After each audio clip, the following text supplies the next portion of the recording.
Okay, Proverbs 3 and verse 28. This is the continuation of verse 27. Say not unto thy neighbor, go and come again, and tomorrow I will give, when thou hast it by thee.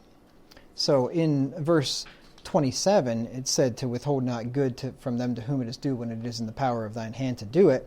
And then this is the continuation. So you don't tell your neighbor, hey, well, come back tomorrow, I'll pay you.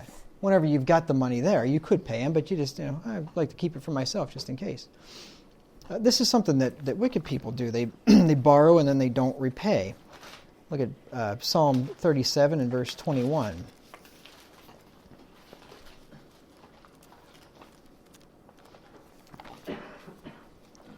Psalm 37 and verse 21.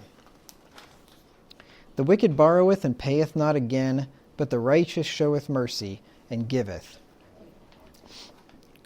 So not only does the righteous obviously pay back what he's borrowed, if he's borrowed anything, but he also gives. He helps out people that are in need. He's not on the receiving end, but he's on the giving end.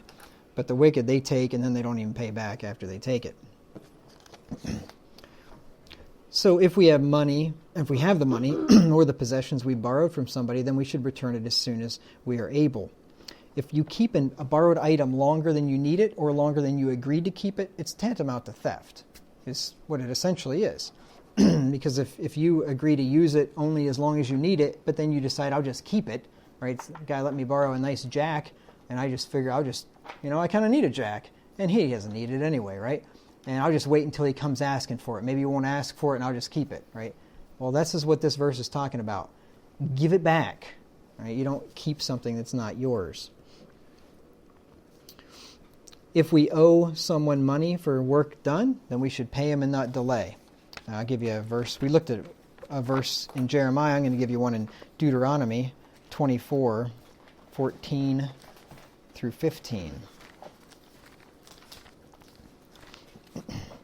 Deuteronomy 24, 14 through 15. Thou shalt not oppress an hired servant that is poor and needy, whether he be of thy brethren or of thy strangers that are in thy land within thy gates. At his day thou shalt give him his hire, neither shall the sun go down upon it, for he is poor, and setteth his heart upon it, lest he cry against thee unto the Lord, and it be sin unto thee. So when you hire a poor guy, and you promise to pay him, and in those days you paid him at sundown. When he was done working for the day, then he got paid right away.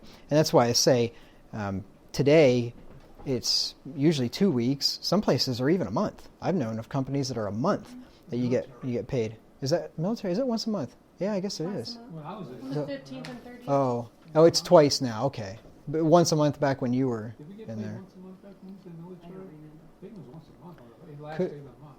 Yeah, it could have been. Which, I mean, to me it wouldn't really matter because I budget money anyway, and if I get paid once a month or once a day, it makes no difference to me. But in these days you get paid every day, but the point is, even today, whenever you have agreed to pay somebody, then you should pay him. Especially if he's poor, because this poor guy is setting his heart upon it, like he's waiting. This is going to be my next meal. Right, and the Lord sees stuff like that, and He's not happy when that happens. Look at Malachi 3 and verse 5.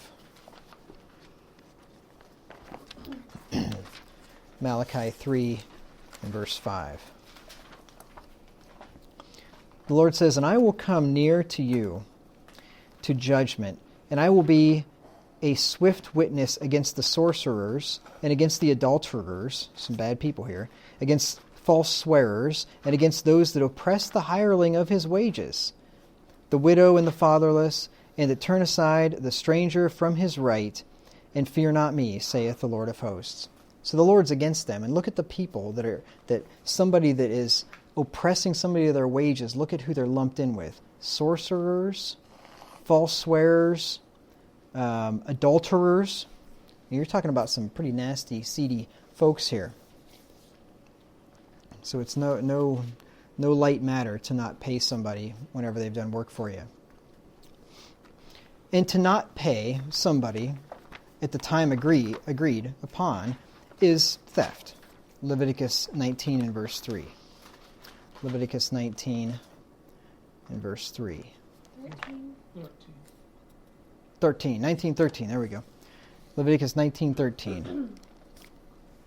Thou shalt not defraud thy neighbor, neither rob him. The wages of him that is hired shall not abide with thee all night until the morning. So God considers that robbery to not even pay somebody until the next morning, right? And that day, that was robbery. And the same thing is true today if it went even a day beyond whatever you'd agreed to. And then the verse that Judy mentioned here a few minutes ago, James 5 and verse 4. James 5 and verse 4. It says, Behold, the hire of the laborers who have reaped down your fields, which is of you kept back by fraud, crieth. And the cries of them which have reaped are entered into the ears of the Lord of Sabaoth. So, kept back by fraud. So in other words, they had promised something and then didn't pay, didn't deliver on whatever they promised them. The Lord of Sabaoth. Who knows what Sabaoth means? Anybody? Anybody know? It's not Sabbath, even though it looks pretty close to Sabbath. It means hosts. It's the same. You know the Lord of hosts in the Old Testament? That's what it means. It means the Lord of hosts, or hosts or armies. So that takes care of Proverbs 3 and verse 28.